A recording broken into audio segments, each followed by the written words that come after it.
Hi, everybody. This is Mike Gerdes from the Greater Philadelphia Center for Spiritual Living with Wonder Love Dog Yoga, bringing you another love note. Hey, today I want to talk about excuses. Yeah, I recognize that sometimes when I've said I've wanted to do something and haven't done it, I had some really good excuses. Some of my worst excuses were I was just wired that way. Maybe you've used that excuse yourself. Well, I recently came to a revelation that I can change my wiring. And I guarantee if I can change my wiring, you can change yours. So, how are we going to change our wiring? Well, one of the things we could do, it's been shown, is to read. Read positive, spiritual materials, uplifting stuff.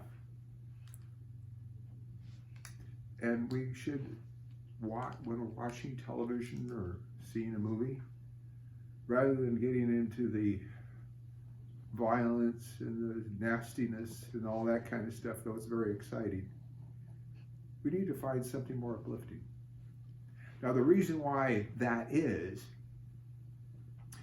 that we have a tendency to get wired or to carry with us that which surrounds us.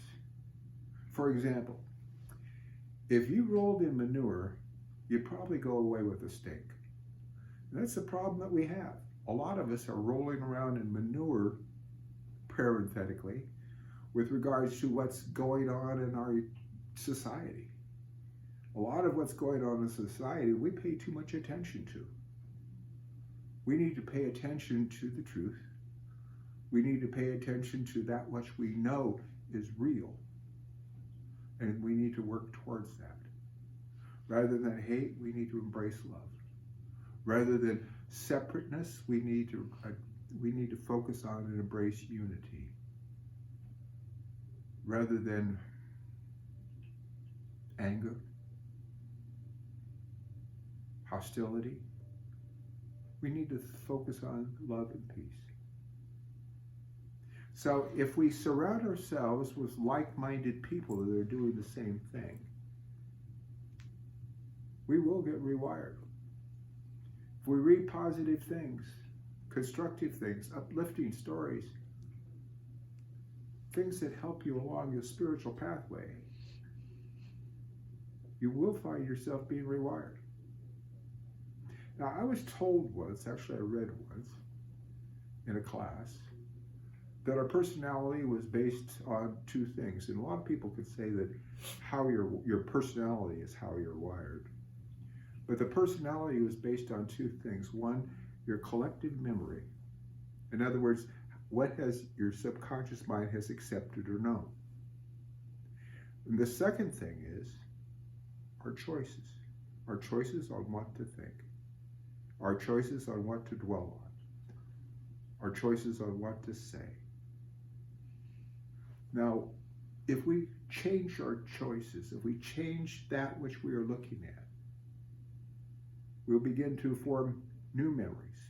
New ideas are going to be subjectified into ourselves. And you will find yourself being rewired and personality changing. Now, you don't think that's so? It's so. I've seen it happen. I've seen people come to the center that were wallflowers. By the time they got through with one class, they were powerhouses. Now, that's a change in personality. If you want to make a change in your life, let's let go of the excuses.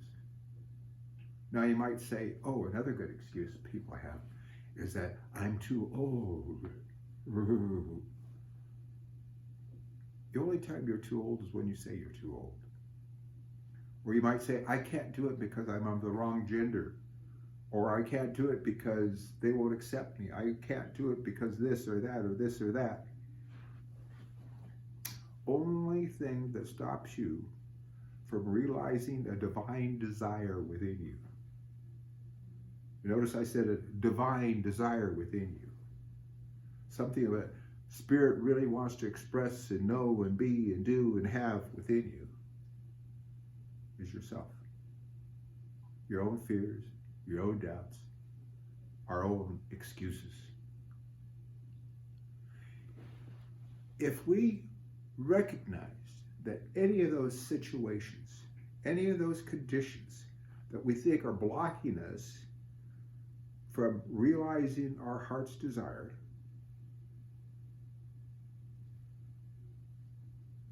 are mere reflections of ideas, are based upon, well, you know the saying goes, thoughts become things. Well, all those situations out there are basically thoughts that have become materialized as situations and things that you think are stopping you from doing what it is that the Spirit wants for you to do. So here it is. If we change the idea, the thing changes. By changing the idea of what is the truth, our surroundings change. Our situations change. And if we keep our mind focused on that which Spirit wants to express through us and do what's in front of us to do, heaven help you, because heaven is helping you. And you will realize your heart's desire. Well, that's all for me today. Tomorrow you get to hear the lovely Reverend Dr. Maxine, and she'll give you another wonderful love note. Make sure you tune in on Sunday mornings for our live stream at 10:30. Do go to cslphilly.org to catch up on the Sunday morning talks, to connect to the Sunday morning talks at 10:30, to see all our archives of previous Sunday services and previous love notes that she and I have given over these past many months.